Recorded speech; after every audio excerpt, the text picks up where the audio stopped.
Chi è Lydia Poet? Lydia Poet nasce il 26 agosto 1855 a Traverse. Appartiene a un'agiata famiglia valdese ben radicata in Val Germanasca. Lydia consegue la patente di maestra nel 1871 e convince la famiglia a farle intraprendere gli studi liceali. Nel 1877 ottenne la licenza presso il liceo G.B. Beccaria, ora denominato Vasco Beccaria Govone, di Mondovì. Il 18 giugno 1881 discute la tesi dal titolo Studio sulla condizione della donna rispetto al diritto costituzionale ed al diritto amministrativo nelle elezioni e vale la laurea in giurisprudenza. Questo non fu il suo traguardo principale, ma l'inizio della sua rivendicazione.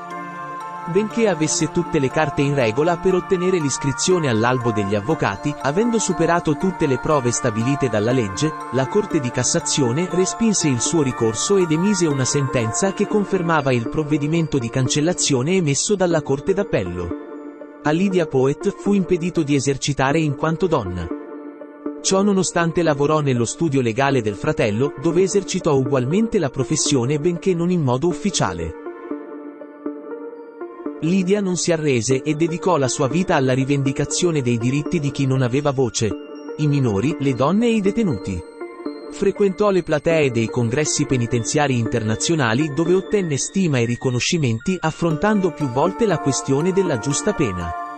Grazie anche al suo operato nacquero i tribunali dei minori, il cui fine passò dall'infliggere la pena al recupero e al reinserimento nella società.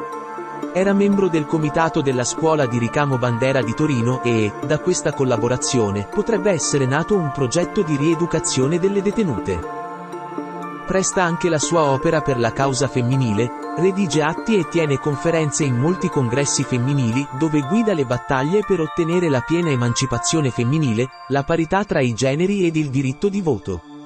Con lo scoppio della Prima Guerra Mondiale, sceglie ancora l'impegno. Diventa infermiera volontaria nel corpo della Croce Rossa Italiana ed è membro del comitato per i profughi del comune di Pinerolo. Riuscì ad iscriversi all'Ordine degli Avvocati di Torino solo nel 1920.